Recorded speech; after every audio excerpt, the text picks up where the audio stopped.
Et une fois de plus, nous avons rendez-vous avec notre spécialiste de l'économie performante et éthique en entreprise, Fabrice Jean-Jean, alchimiste de la RSE et fondateur de la société Comeco Consulting. Bonjour Fabrice. Bonjour tout le monde.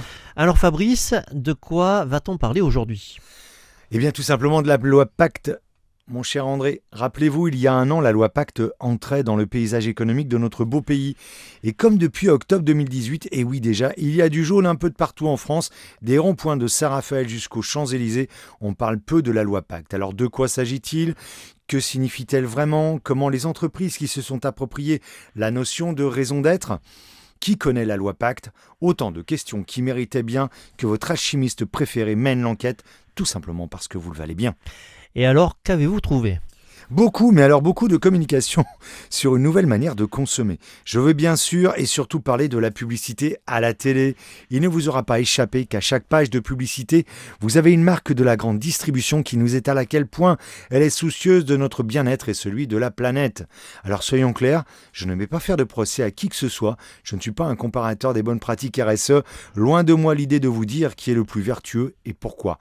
Pour rappel, lors de mon retour sur les éditions 2019 des lauréats des trophées RSE PACA, j'ai défendu le site Coca-Cola de Signes, non pas parce qu'ils sont implantés dans le Var, mais parce que j'ai eu un véritable coup de cœur pour leur action. Ceci étant, il y a chez la grande distribution une certaine façon de dire, dire les choses. Alors, il y a de l'engagement, on ne peut pas le nier. Ceci dit, tout n'est pas rose non plus, car j'ai observé que certains de ces engagements étaient tout simplement des applications de la loi et même pas issus de la fameuse loi Pacte. Et est-ce que vous avez un exemple, Fabrice ? Le plastique, mon cher André. Janvier 2020 signe la fin des couverts en plastique. Eh bien, figurez-vous que depuis quelques semaines, on nous explique gentiment que grâce à leur engagement, nous n'allons plus jeter le plastique dans la nature. Et quel engagement, puisqu'ils ont tout simplement enlevé les couverts en plastique de leurs plats préparés. Bon, je veux bien, c'est très bien de le faire, sauf que sans vouloir être méchant, vous avez juste appliqué la loi qui dit qu'au 1er janvier 2020, il ne doit plus y avoir de plastique jetable. Une série d'interdictions de produits en plastique à usage unique entre en vigueur le 1er janvier 2020 justement. Selon la loi, ces interdictions concernent la mise à disposition des gobelets, verres et assiettes jetables de cuisine pour la table, paillettes, couverts, sauf ceux qui sont compostables en compostage domestique et constitués pour tout ou en partie de matières biosourcées.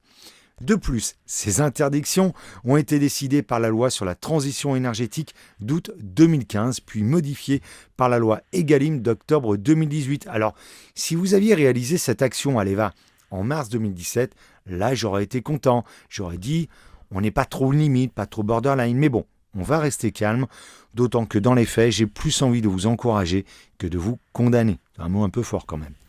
Mais comme je le dis souvent, il ne suffit pas de mettre un baby-foot dans la salle de pause pour dire que l'on fait de la RSE. Appliquer la loi en nous expliquant que vous êtes nos sauveurs, on est quand même limite sur du RSE washing.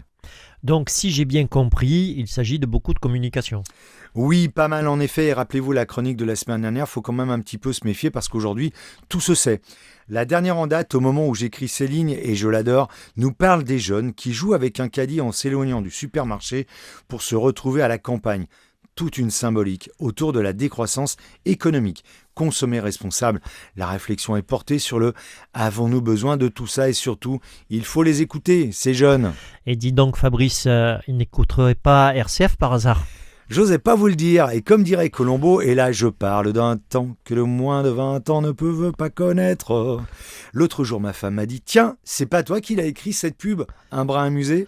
Hormis la communication, pour le reste, ça dit quoi, Fabrice ? Eh bien, pas grand-chose en effet. Si les grands groupes prennent le sujet de la RSE à plein de mains, très peu de chefs d'entreprise connaissent la loi Pacte.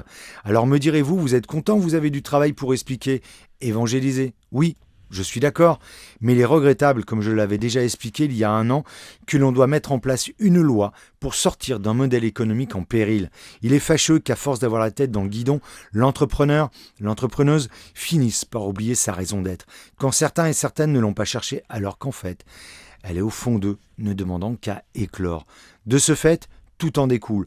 Un manque d'information, de clarté sur le sujet et surtout sur les enjeux qui frappent déjà à notre porte.